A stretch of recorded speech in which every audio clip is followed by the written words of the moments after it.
So in part 2 of pie charts, we're going to build on the skills we developed in the first section. Now in the first section we established that Liverpool are the most popular of these three football teams. But as well, we also established some important things about pie charts. A circle is cut into 360 degrees. The angle that each section takes up is proportional to the number of people or the things. So a section that's twice as big an angle has twice as many people. We then looked at an example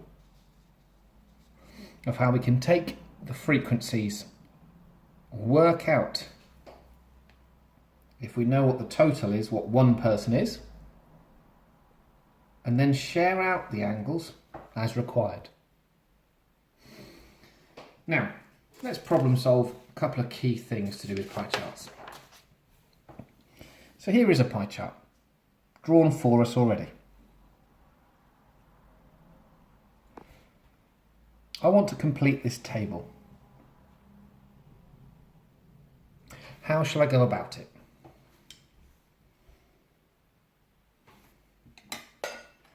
Well, the first thing I need to remember is that the angles add up to 360 degrees. The second thing is, I can measure an angle and work out what it is. So if I put my protractor over here,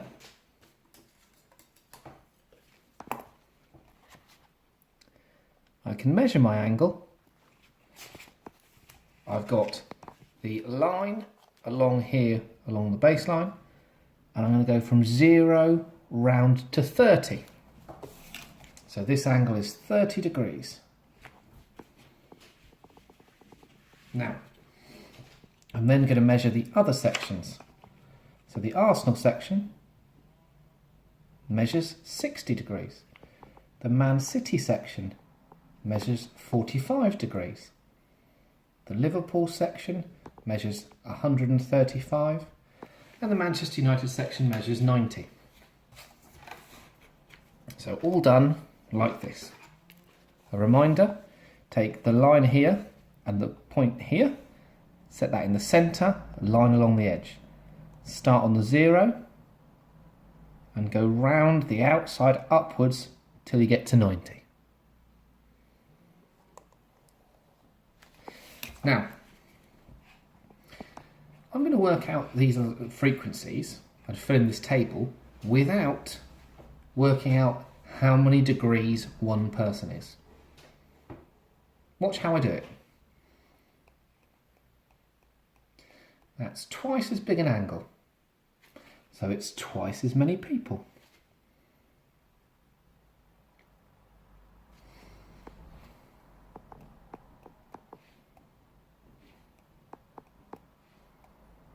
That's right, add those together, you get 12, so 90 must be 12.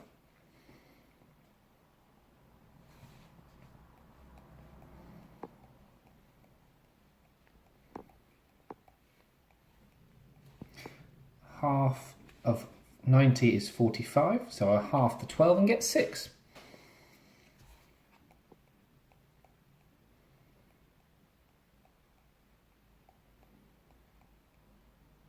These two add to make this, so that's 18.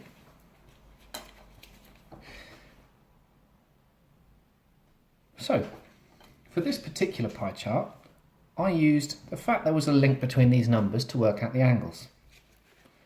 Let's try it a different day. So, we knew that 4 people was equal to 30 degrees. So let's find what one person is. If 4 people equals 30, one person will be what happens when I divide that by 4, which is 7.5 degrees.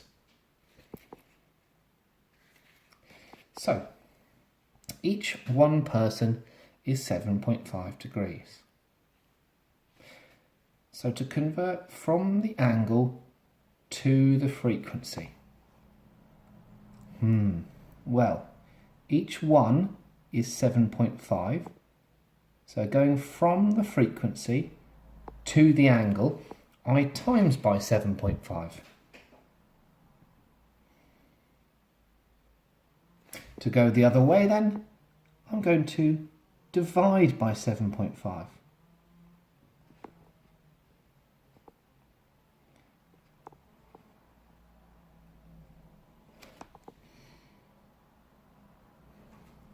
So, two different methods for checking what the values actually are. Either using this and converting it, or working out one person and using that as a conversion method. Now, either one is fine. It's about where you feel most comfortable. And I would suggest with this information, using the 30 to work out the 60, then the 90 and so on is better. But you might find the one person method is simpler normally. So, we've now used the pie chart to work out the table. In the previous part, we used the table to work out the pie chart. What else is there left to know about pie charts? Well, this is the next situation we have to face. Here are two pie charts.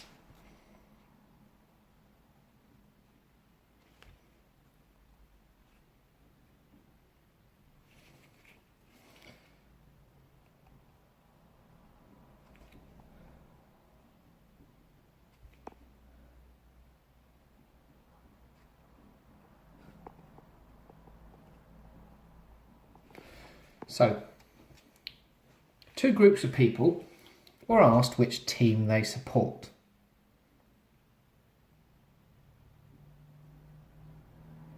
Okay, this is Group A and this is Group B. The question for you is which group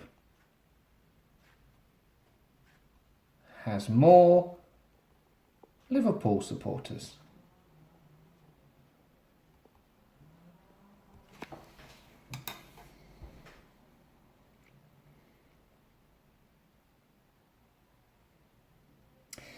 Pause the video now if you want some time to think.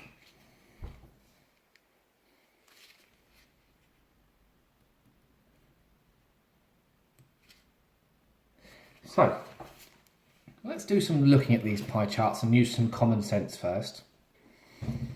Right, straight away you're going to notice that in Group A, the Liverpool section is much larger. In fact, it's the largest section in that pie chart. In Group B, it's not the largest section. For those of you who are eagle-eyed, you might spot that this is 180 degrees and this is 90 degrees.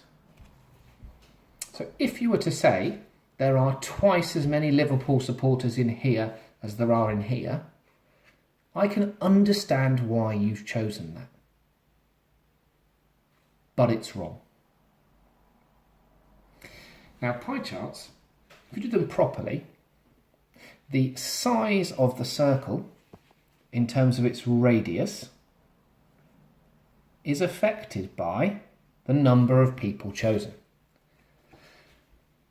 But actually, that is not often how people draw them.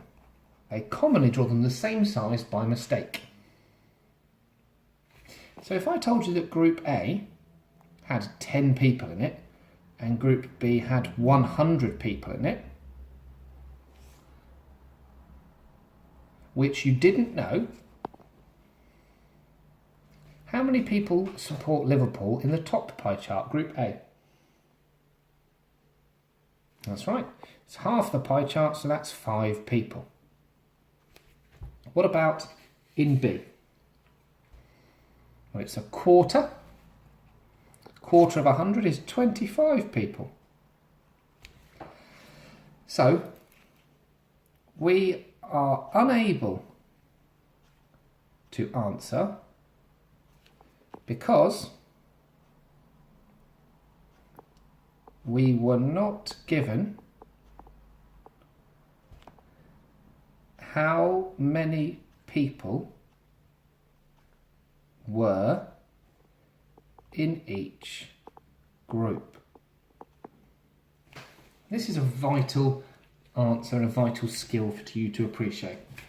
So it's a common way of misleading people is to draw them the same size and therefore suggest that a section is bigger and therefore there's more people. Whereas if you do it properly, you should make one of them a larger pie chart. So, in part 21, we looked at what is a pie chart, and we looked at how to use the frequencies to draw the pie chart. Here in part 22, we have used the pie chart to work out the information. And then we've looked at a misleading thing, which is two pie charts of the same size. A section that looks bigger on one than the other might not contain more people because the pie chart may contain fewer people. It's a bigger section, so it's a bigger fraction of that particular group. This is a half of this group, and this is a quarter of this group. So it's a bigger fraction or a bigger proportion, but it's not a bigger overall number. If you haven't practiced pie charts by now, this is a perfect time to go through. Good luck.